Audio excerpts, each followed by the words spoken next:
Olá, bem-vindos à Universidade Comunidade, um programa em parceria entre a Universidade Federal de São Carlos, Campus Araras, e a Câmara Municipal de Araras.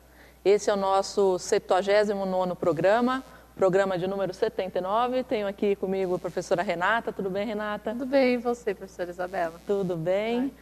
E o João também, que é o nosso técnico de laboratório. Tudo bem, João? Tudo bem, Isabela. E você? Tudo bem, bem-vindo. Lembrando a vocês que o nosso programa ele tem reprise aos sábados e às terças-feiras às 19h30 e às quartas-feiras às 20 horas. Também vocês podem nos acompanhar pelo YouTube, Universidade Comunidade, ou pelo Facebook, /Universidade Comunidade. Vou passar agora para minha colega Renata Sebastiani para ela fazer os destaques da semana. Obrigada, Isa. Para o pessoal que está em casa, já ouviram falar de workaholic?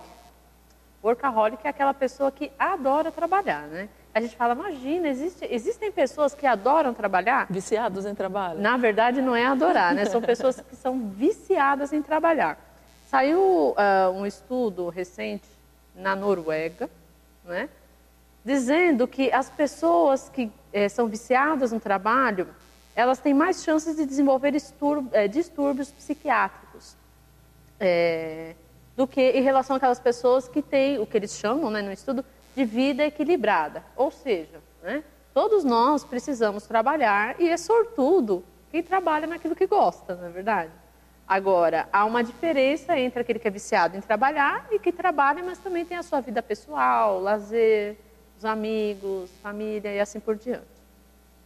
Então, aqui tem alguns dados, o professor Josivaldo não está aqui hoje, mas eu trouxe aqui alguns números, né? Mas então, não é olha o só. ranking. Não é o ranking. Ah, então tá não bom, é o já. ranking. Então, olha só. Aí eu vou ter que usar a minha cola aqui. 33% dos workaholic tem transtorno de déficit de atenção com hiperatividade, contra 13% das pessoas que têm a vida equilibrada. 26% tem transtorno obsessivo-compulsivo, 34% dessas pessoas têm problemas de ansiedade e 9% problemas de depressão. Esse estudo foi feito com 16 mil adultos na Noruega, né? Então, eu não sei se os dados seriam os mesmos aqui no Brasil. Eu acredito que talvez até piores, né? A diferença talvez fosse até mais acentuada. Aí um número que me assustou um pouco é que fazendo uma projeção, né, dessas 16 mil pessoas na Noruega, né, para o mundo, para o planeta todo, estima-se que 8% das pessoas que trabalham podem ser consideradas workaholic, ou seja, viciadas no trabalho, que são aquelas que trabalham nas férias, por opção, né? Trabalham de final de semana, lê e-mail de final de semana, deixa de ficar com a família para fazer coisas do trabalho, esse tipo. E tem alguma característica que eles apresentam, assim, o que é considerado um workaholic? Sim, então eles têm aqui, eu ia falar, pessoas que trabalham mais de 55 horas por semana já são consideradas workaholic e têm 33% mais chance de derrame cerebral. Puxa. Do que uma pessoa que trabalha o considerável aceitável, que aqui no Brasil é 44 horas. Mas tem o fator opção. A pessoa, tem que ser opcional. Porque às vezes você trabalha mais que essa quantidade aí, mas é por necessidade mesmo, né? Não é por... Então, eu fiquei imaginando opção. isso, né? Porque a gente tem, por exemplo, muitos professores hoje que têm jornada dupla, trabalhando, e é uma das profissões consideradas das mais estressantes, né? Principalmente na educação básica. Nossa. Que trabalham 60 horas por semana. Então, essas pessoas, todos os professores, ou a grande maioria dos professores que trabalham hoje na rede pública com 2 cargos, estariam situados aí com grande tendência de ter todos esses derrame distúrbios. cerebral, por exemplo. Eu mesmo trabalhei muito tempo, 3 períodos. Por isso que estou perguntando. Mas não era tão por opção, né? Porque eu precisava trabalhar mesmo. Então, é porque às vezes você realmente, às vezes não, nós todos precisamos trabalhar e você não tem opção. Exatamente. Né? Agora, tem pessoas que não conseguem se desligar do trabalho, né? Então, não conseguem sair de férias, viajar e não olhar os e-mails.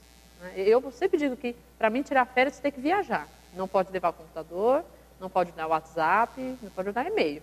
Porque se você olhar e-mail, você não vai selecionar e ler só os e-mails dos seus amigos. Só as mensagens dos seus amigos, da sua família. Você vai olhar todas, né? Então, é difícil se desvencilhar disso, né? E o pior são os problemas de saúde. Essa notícia, no final, diz que na Suécia, algumas empresas já estão testando usar 30 horas semanais de trabalho. E tem dado resultado. Porque a pessoa sabe que ela vai ficar menos tempo na empresa e ela tem que fazer o mesmo trabalho que ela faria com 40 horas. Uhum. E tem funcionado.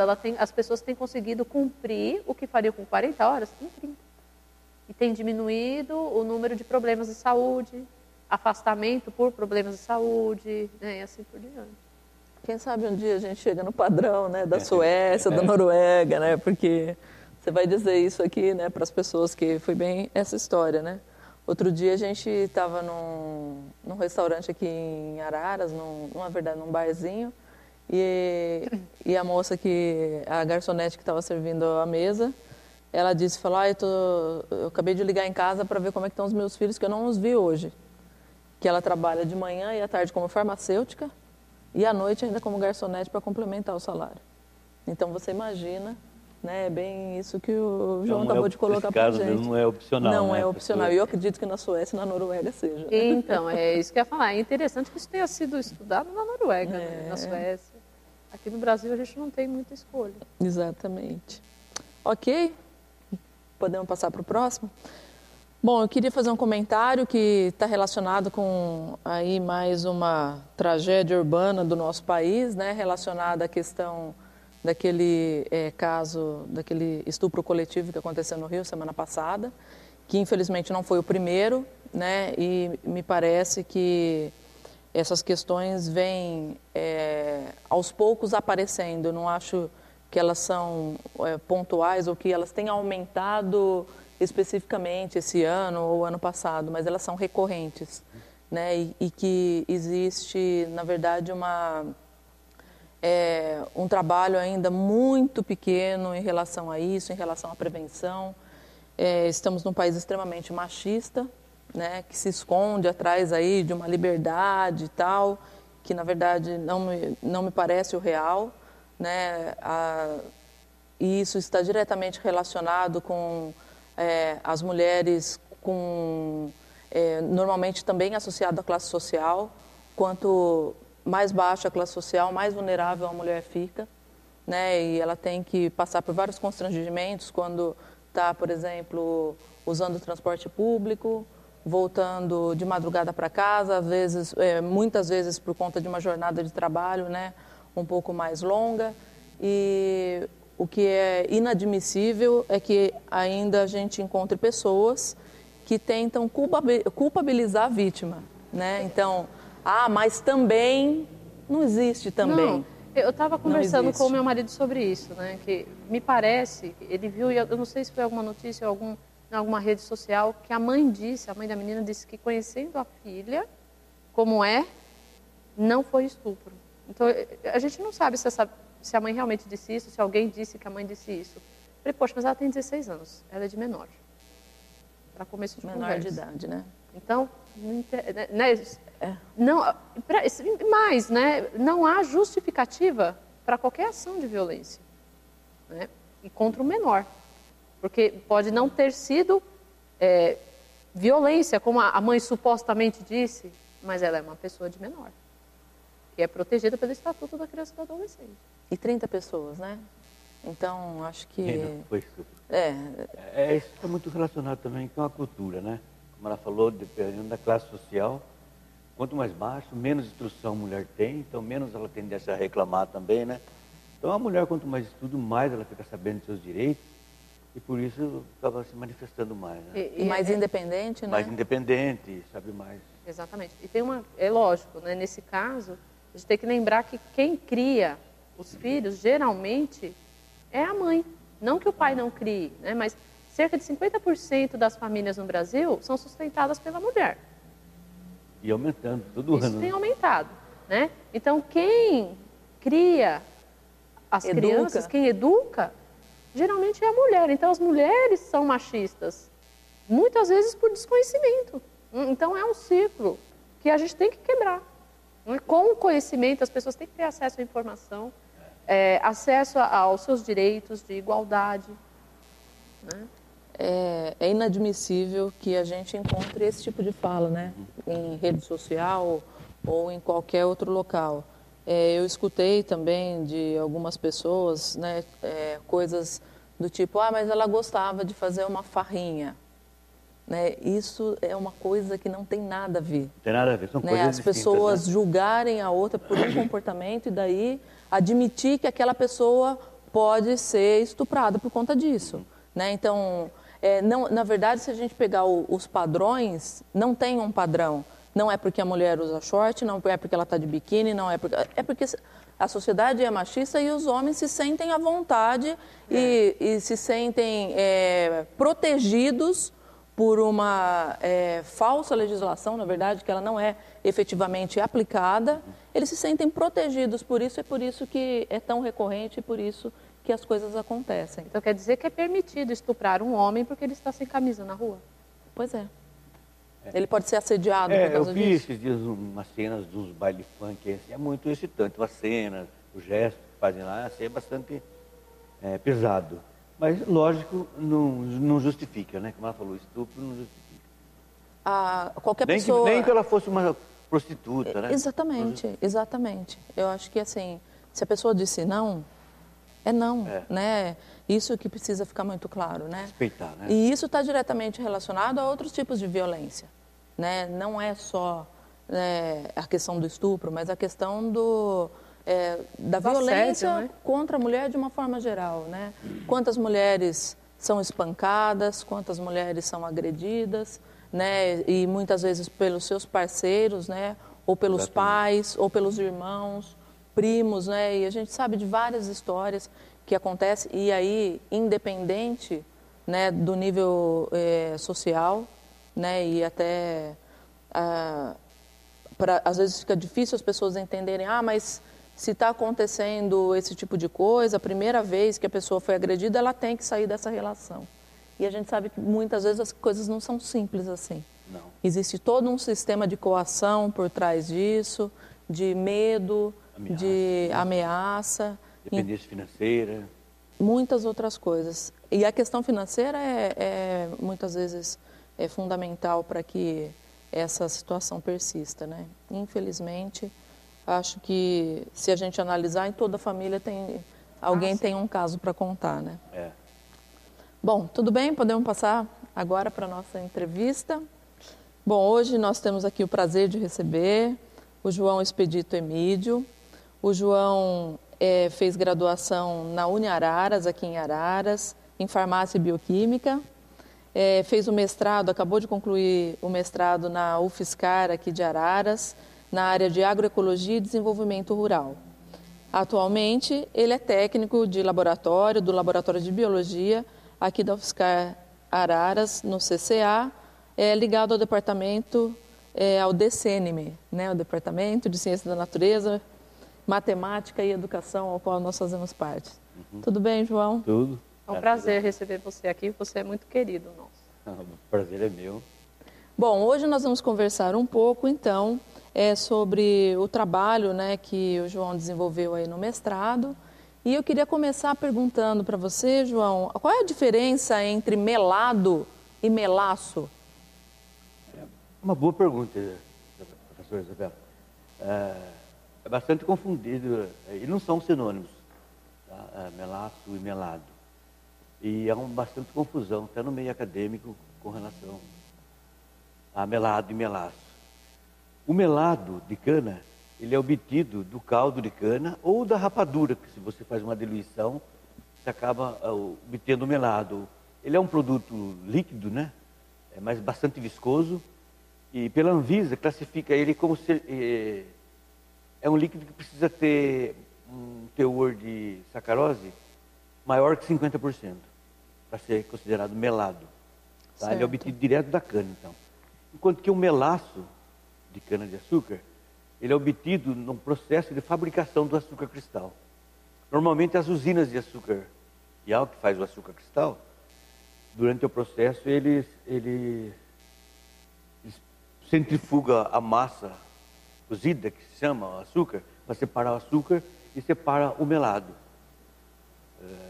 que é o melaço, mel rico e mel pobre, que eles usam na destilaria e também para alimentar o processo de fabricação do açúcar.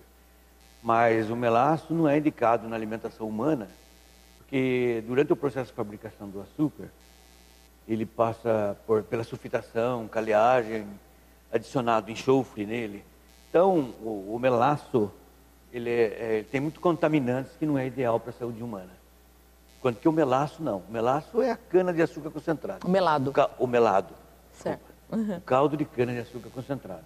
Que é o que se usa bastante no Nordeste, como começou tudo, mas hoje está disseminado no Brasil inteiro. Né? E aí, eu não sei se posso chamar de resíduo, né? Esse restante, né, da formação do açúcar cristal, ele tem alguma outra utilidade? Nossa, e como? Então, quando você cristaliza o açúcar no caldo, concentra bastante o caldo de cana e até formar os cristais. Passa por uma centrífuga e sai o mel rico e o mel pobre, que é o melaço rico e pobre. O mel pobre, o pessoal normalmente tem uma destilaria agregada à usina. Esse mel vai para a destilaria para estandardizar o mosto, que fala para fazer a fermentação e fazer o álcool. O mel pobre. E o mel rico, ele é adicionado no açúcar de segunda, que se chama no processo de fabricação do açúcar cristal normal. Então, tem utilidade, não perde nada, 100% de aproveito. Tá? Entendi. E sobre o que foi o seu mestrado, então? Conta um pouquinho para nós. O mestrado é o seguinte, nós focamos mais no melado para alimentação, com um suplemento alimentar, né? Ele não sei o que se falar, ele é um bom alimento, porque ele não tem proteína, ele não tem gordura. Ele é rico em minerais, o melado de cana-de-açúcar. E o melado que tem no Brasil hoje, ele apresenta uns torrões de açúcar no vidro quando muda a temperatura. E fica um ponto desagradável isso. E minha orientadora, a professora Maria Tereza, achou melhor a gente fazer um estudo para vender um mel que ele esteja homogêneo, mesmo nesse período que ele esteja na prateleira, ele se mantenha num estado líquido. Bonito, né? Um visual bom, líquido. Né? Não que tenha problema o mel que tem o torrão. Basta você pôr no banho-maria, dissolve, como o mel de abelha também acontece. Né?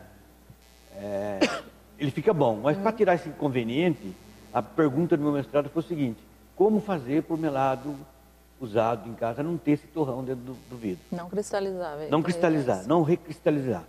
Aí nós pensamos em fazer o seguinte, e através de estudos, a gente concluiu que se tivesse em torno de 30% de glicose e frutose, que são outros açúcares que tem no melado,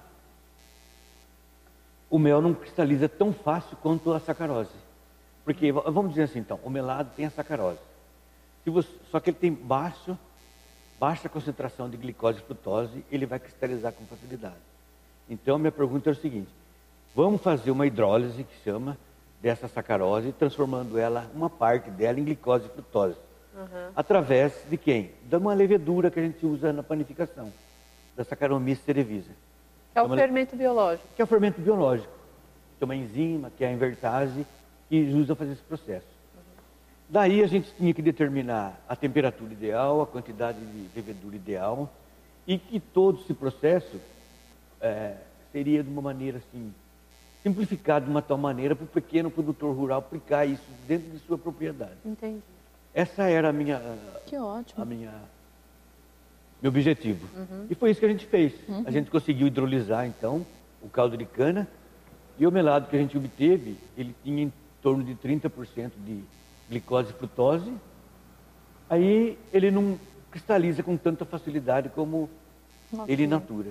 Então você consegue manter eles os 32 meses na prateleira lá, ele vai estar intacto, bonitinho, como o mel se apresenta. Entendi. João, o melado, a gente pode dizer que ele é mais saudável que o açúcar refinado? O melado que o açúcar refinado, sim. Sim, porque o melado é um produto bem natural. É só o caldo de cana concentrado. Enquanto que o açúcar refinado, ele vai passar por vários processos, inclusive de sulfitação, caleagem, que é adicionado dióxido de enxofre nele, cálcio, e acaba contaminando durante o processo. Então, por isso até que essa onda de naturalismo que está aumentando, né? Não só no nosso país, mas no mundo, né? Que bom, né? Tá havendo uma procura maior até pelo melado de cana. Por quê? Porque ele, na verdade, ele é um adoçante natural. Só não posso falar que ele é orgânico, porque depende de como foi cultivada essa cana-de-açúcar. Se não foi usado adubo mineral, se não foi usado herbicida e essas outras coisas aí. Senão poderia falar que ele seria orgânico. Mas nós temos o melado orgânico também, certo? Mas, se fosse comparar assim, grossamente falando, é mais saudável. Porque o açúcar refinado é um açúcar lavado. Ele é processado, né? Ele passa por vários processos. Enquanto que o melado de cana é uma concentração do caldo. É o que acontece com, desculpa, é o que acontece com o açúcar mascavo, né? Seria a mesma coisa, o açúcar mascavo ele também não é processado. Não é processado. Então, é uma fase diferente do melado. Você pega o caldo, você concentra, forma o melado, você concentra ainda mais e faz cristalizar é o açúcar mascavo. Por isso que ele é escuro, porque ele tem mel em volta dos cristalzinhos. Entendi. E ele tem aquele leve gostinho de cana mesmo. De cana, né, de queimadinho, né? E o que eu ia perguntar o senhor sabe que minerais ele tem ali disponíveis? Porque o açúcar é sacarose mesmo e a gente... aí a gente vai ter pouco o açúcar branco, né? E a gente vai ter poucos minerais, né, relacionados. E o melado, quais são os que a gente vai encontrar, assim? Então, o melado, a grande questão do melado, que é uma coisa assim, bastante benéfica para a saúde, eu falei, ele não é um alimento assim, perfeito, porque ele é bastante calórico para atleta, ele é muito bom antes da musculação, né? Ele é muito rico em cálcio, magnésio, fósforo, mas o elemento mais citado nele é o ferro. Olha. Ele é bastante rico em ferro. Até estava vendo um estudo agora que o pessoal fez da cana. E quando ele é moído naqueles rolos de ácido carbono, acrescenta mais ferro ainda no melado. Tá? E ferro é um elemento mineral que a gente precisa bastante, por causa de anemia ferropriva, né? Ele está ligado bastante à hemoglobina, que vai determinar. Em nosso país, muita região tem o pessoal... Com baixa, né? Com baixa ingestão de ferro, acaba se tornando anêmico. Então, ele já foi usado até pela medicina em algumas regiões do nosso país, onde há bastante carência de alimento, o pessoal que... João, você sabe qual que é, assim, a aceitação no mercado? Então, o melado, ele não tem um marketing pesado, como tem um mel de abelha, como tem esses outros paralelos a ele, porque ele é feito normalmente ele é feito pelo pequeno produtor rural. Aproveita a mão de obra familiar, aproveita algum cantinho no sítio ali e acaba fazendo o melado de cana. Então ele não tem uma standardização como tem a Coca-Cola, como tem o mel de abelha. Entendeu? O pessoal não tem um laboratório anexado ali. Não tem um padrão, né? Não tem um padrão. Isso daí acaba dificultando também o cara, a legislação também, por etiqueta, por validade, processar tudo isso. Então, o pequeno produtor rural, normalmente eles fazem e vendem para o vizinho, vendem na região ali, né? Mas ele é bem aceito. E até se você for comparar ele, viu um estudo comparando ele com o mel de abelha, ele tem menos caloria que o mel de abelha, ele tem muito mais ferro, muito mais cálcio que o mel de abelha. Só que o sabor dele talvez não seja tão agradável quanto o mel de abelha, por exemplo. Eu já vi várias receitas assim para fazer bolacha, para fazer bolo. Bolo. E que aí o sabor acaba diluindo, que ele fica muito bom. Usa ele na calda de pudim. E não tem hábito de fazer também. O pessoal não busca muito isso. É mais ou menos marca, né? É mais ou menos como a Honda e a Yamaha, né? No mercado, não é? Hoje a Yamaha está bem sofisticada e não consegue vender igual a Honda, porque tem nome, né? O marketing é muito poderoso desses produtos processados, as grandes indústrias trabalham muito com isso. Eu acredito que seja isso. Mas não é, eu também sou meio suspeito de falar, porque como eu trabalho com isso, eu gosto muito disso. Em casa sempre tem melado. E você fazer uma panqueca e passa por melado é muito gostoso. Os americanos comem muito panqueca com melado. E onde, então já o pessoal em casa, né? Onde você consegue comprar? Você compra aqui mesmo, em Arara? Compro. Eu comprei aqui na rua Dona Regina, No Eco... Esqueci o nome da lojinha ali de produtos naturais. Então, ali. em casa de produtos naturais, a gente consegue. Mas Consegue. eu já encontrei no supermercado. Já comprei aqui em supermercado. Você compra em supermercado. Mas deve ser naquela seção de produtos naturais também. Isso, fica próximo ali. Normalmente, o pessoal de alimentação natural busca melado. Porque a agave também, que é um substituto, é bastante caro, né? Em relação ao melado. Mas é um produto bom também. A única coisa que ele não seria indicado, lógico, para quem tem ou intolerância a açúcar, né? Ou quem é diabético. O diabético, principalmente, né? Ele não é um adoçante, né? Artificial. Sim. Ele tem... Você pode usar ele como adoçante em casa numa boa. Vai ser uma boa pedida, mas quem é diabético, lógico, nem a sacarose, nem o melado, né? Em casa faz muito tempo que eu não uso açúcar refinado. Eu uso sempre o mascavo ou então o cristal orgânico. Né? Mas eu não sabia do uso do melado e nunca vi para comprar. É importante saber. Então, ele é pouco divulgado. Então, o pessoal que está em casa também que se interessar, né? Pode dar uma olhada agora aqui. E vai conseguir achar aqui em Araras, porque eu já achei. Aqui em Araras tem na rua do Regina, então, esqueci o nome, Eco, não sei o que, algum paísinho lá que vende. E também tem nesses empórios. Também tem, você compra, você consegue também. Muito bom. Esse dia paguei 1 litro, paguei R$15, acho. Depois não achei caro. Não é caro. Ele rende bastante, né? Porque é bem concentrado. Você vai achar bastante diferente. O melado mais escuro, o melado mais claro. Vai depender do processamento dele também, né? Porque também a cor dele está muito relacionada com a variedade de cana, com o processamento dessa cana, entendeu? E como não tem um padrão, eu falei, às vezes a pessoa corta a cana e deixa para moer 1 dia, 2 dias, 3 dias. Isso tem influência também. Entendi. Na cor, no sabor. Muito bom. João, queria agradecer demais a sua presença. Nosso tempo já se esgotou. Foi rápido demais. Viu? Você já está convidado para vir mais uma vez aí, conversar com a gente. Foi um prazer poder vir falar do melado aqui. Muito contente. Muito obrigado pelo convite. E vamos experimentar o melado, que é um alimento bom. Procure saber sobre o melado, né? Que vale a pena, eu acho. É um produto genuinamente brasileiro, hein? É isso aí. Obrigada, Renata. Muito obrigada. Até mais. Tchau, gente. Vamos terminando o programa de hoje e até a próxima.